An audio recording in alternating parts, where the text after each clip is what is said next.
আলো টালো লাগায়, কোনো অনুষ্ঠান হলে ব্যানার দিয়ে বলে যে কম্বল বিতরণ হচ্ছে, ওই হচ্ছে তাই হচ্ছে, এইসব। আর রাস্তাঘাটটা তো কোনো উন্নয়ন নয়, ওটা তো ওর কাজের মধ্যেই পড়ে। আমি যদি আমার ছেলেকে খেতে দিই সেটা তো আমার সেবা হয় না, সেটা আমার কর্তব্য।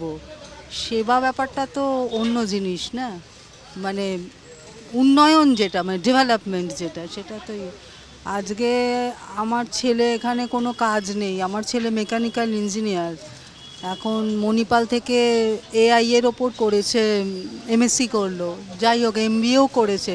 তো এই যথেষ্ট লেখাপড়া একটা ছেলের পক্ষে, তো আমি অনেক কষ্ট করেছি, আমার ফ্যামিলি করেছে বলেই আমি সাপোর্ট পেয়েছি, যাই হোক।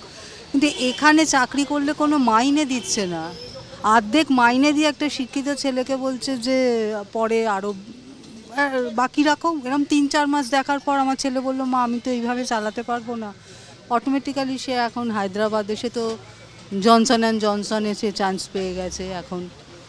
কাজেই তার মানে এখানে কোনো চাকরি, এবং স্কুলগুলোর তো খুবই দৈন্যদশা। আমি বাগবাজার মাল্টিপারপাসে পড়েছি, একটা মায়ের সঙ্গে একবার কথা হলো, যে পুরনো স্কুলের স্টুডেন্ট বলে শুনছি, সেখানে নাকি বাথরুম পরিষ্কার করার লোক নেই, মা বাবারা গার্জেনরা ওই চাঁদা তুলে সুইপারের মাইনে দেয়।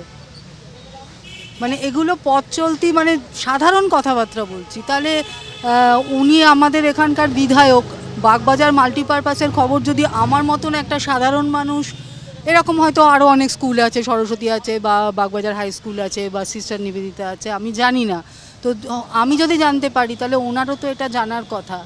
শুধু মেলা পুজো খেলা বা এইসব করে তো মানুষের জীবন চলে না, এগুলো তো এন্টারটেনমেন্ট। তারপর দেখুন, আমি নিজে একজন রাজ্য সরকারের পেনশন হোল্ডার, সেখানে 1 লাখ 1.5 লাখ টাকা দুর্গা পুজোর জন্য ওটা নাকি একটা বড় বিজনেস দিচ্ছে ক্লাবকে, অথচ আমার পেনশনটা আর বাড়ছে না।